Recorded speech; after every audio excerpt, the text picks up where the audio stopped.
Gold next week क्या move देगा, अभी हम चलते हैं चार्ट के ऊपर और हम टॉप डाउन एनालिसिस करेंगे, यानी मंथली से लेकर लोअर टाइम फ्रेम तक के मार्केट अभी क्या करना चाहती है, नेक्स्ट पूरा वीक क्या करना चाहती है। लास्ट वीक हमने जो एनालिसिस किए थे मार्केट एग्जैक्ट ऑलमोस्ट उसी तरह मार्केट ने मूव किया। तो चलिए हम चलते हैं टॉप डाउन एनालिसिस करते हैं। तो हम मंथली से शुरू करते हैं। मंथली में देखें ये कैंडल जो क्लोज हुई है ये एक डार्क क्लाउड कवर की है अगर हम प्राइस एक्शन की बात करें, लेकिन ये कोई अच्छा डार्क क्लाउड कवर नहीं है क्योंकि इसको इन द मिडल क्लोज होना चाहिए था इस रेड कैंडल को, लेकिन ये नहीं हुई और नीचे इसने एक विक बना दी जो कि बाइंग की इंटेंशन जो है ना वो दे रही है। नो डाउट के मार्केट ओवरऑल बुलिश है और इसका जो अल्टीमेट टारगेट है वो ऑल टाइम हाई की लिक्विडिटी ग्रैब करना है, जो कि इससे लोअर टाइम फ्रेम को भी एनालिसिस करेंगे तो वो भी इस चीज़ की तायद करते हैं कि हाँ जी ऐसा ही है। लेकिन ये जो एक रेड कैंडल क्लोज कर दिया मंथ ने, ये इस चीज़ की इंडिकेशन दे रही है कि मार्केट अभी यहाँ पे थोड़ा सा रुकना चाहती है, थोड़ा स्टे करना चाहती है और अपना जो बाय का मोमेंटम है उसमें थोड़ा सा इसका डिले आएगा। तो ये मामला है, मैं समझता हूँ कि मंथली अभी थोड़ा सा, मुझे नहीं पता कि 1 वीक 2 वीक जब तक जंग चल रही है या जब तक बायर्स इन्वॉल्व होते हैं तब तक मार्केट बायर्स को आउट करती रहेगी। तो जैसे ही हालात नॉर्मल होंगे फिर आहिस्ता आहिस्ता लोगों का ट्रस्ट बढ़ेगा, लिक्विडिटी इन्वॉल्व होगी और उसके बाद चीज़ें जो है ना वो आपकी एक अच्छी और नॉर्मल डायरेक्शन में जाना शुरू हो जाएंगी। तो मंथली फिलहाल बुलिश है, लेकिन मैं समझता हूं कि अभी मंथली थोड़ा सा और स्टे करेगा, स्टे करना चाहता है। वीकली पे आते हैं तो वीकली यहाँ पे मुझे ये बता रहा है कि ये वाला जो स्विंग हाई है मार्केट ने ब्रेक किया, अगर इसके नीचे ये कैंडल क्लोज हो जाती तो मैं ये बिल्कुल मानता कि भाई मार्केट अभी जो है वो नीचे आना चाहती है और इसका टारगेट जो है ये स्विंग लो है, ये डेली का भी स्विंग लो है, ये वीकली का भी स्विंग लो है, ठीक है। तो लेकिन अभी यहाँ पे मामला बना नहीं, लेकिन on the other hand market देखा जाए तो ये डार्क क्लाउड कवर मार्केट ने बना दिया और इसकी क्लोजिंग जो है वो इस कैंडल के मिडल से नीचे है।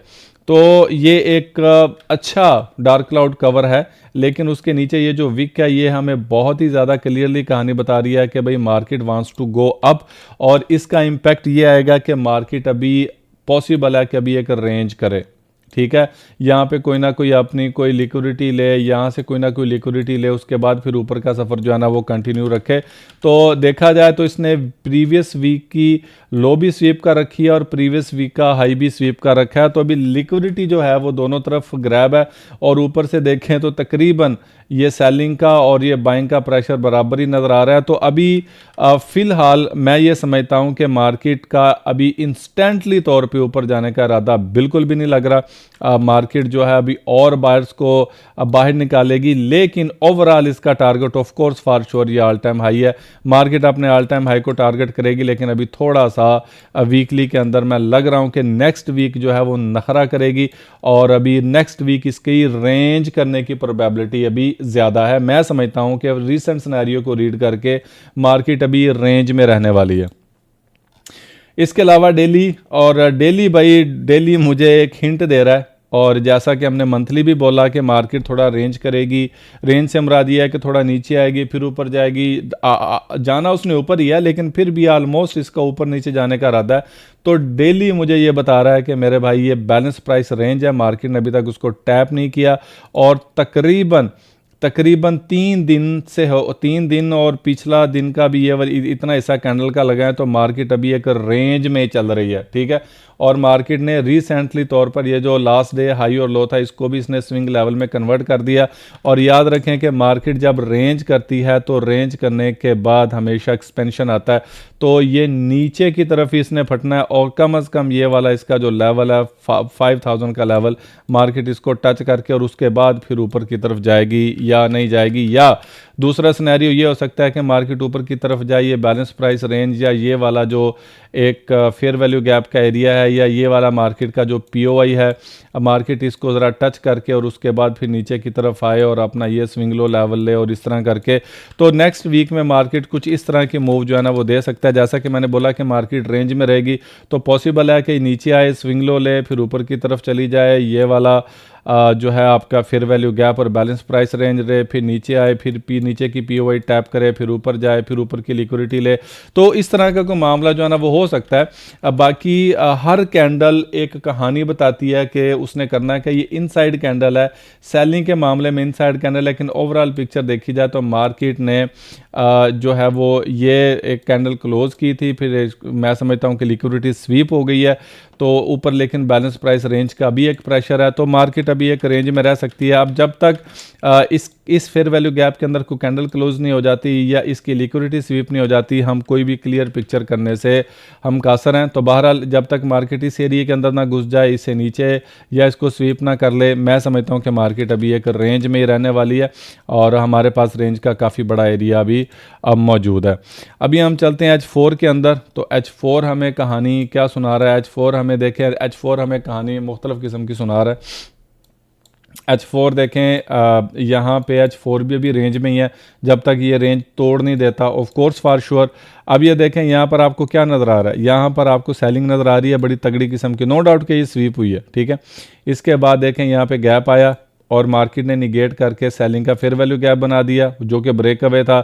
इसके बाद यहाँ पे इसने क्लासिक गैप बनाया और क्लासिक गैप को निगेट कर दिया। क्लासिक गैप को निगेट करने के बाद इसने देखें यहाँ पे एक जो है बाय का फिर बना दिया और जो सेलिंग की एफिशिएंसी थी ना एफिशिएंसी में तब्दील कर दी और यहाँ पे एक फार्मूला एंगल्फिंग भी बना दी जो कि ऑलमोस्ट मोस्ट रिसेंट लेवल पे एक सपोर्ट का लेवल भी काम कर रहा है और नीचे से M15 की POI भी इसने टैप की हुई है।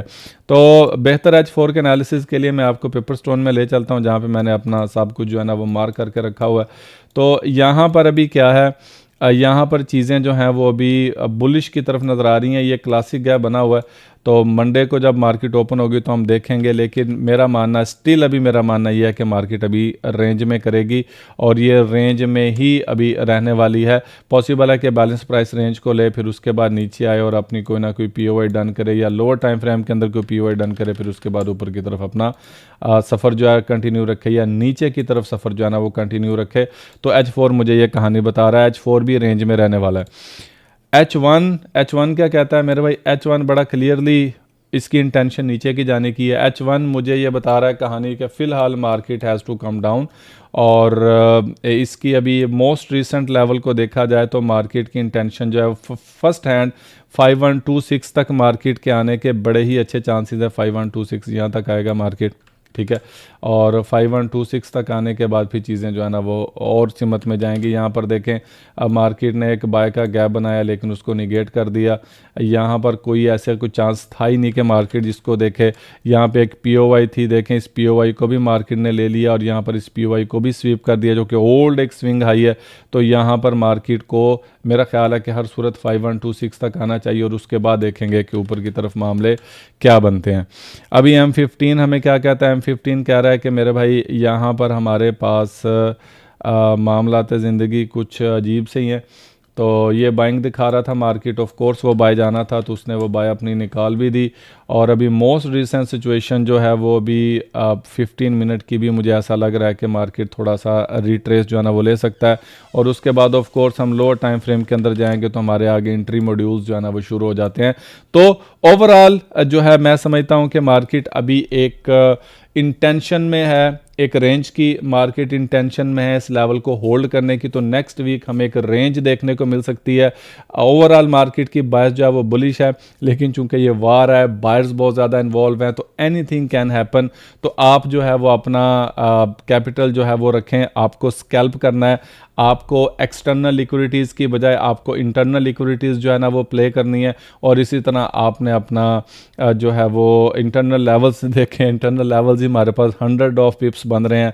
तो आपको ज़रूरत ही नहीं है कि एक बहुत बड़ा सेटअप एक्सटर्नल लॉन्ग टर्म की ट्रेड जो है ना वो लेके बैठने का। और चूंकि जंग का माहौल है तो जो भी हाथ मिलता है आपको आप वो ले लें, स्टॉप लॉस यूज़ करें, ट्रेड ओपन बिल्कुल ना छोड़ें और उसके बाद आप अपने मामलात को आप देखें। तो नेक्स्ट वीक तक के लिए इजाज़त दीजिए। अल्लाह हाफ़िज़।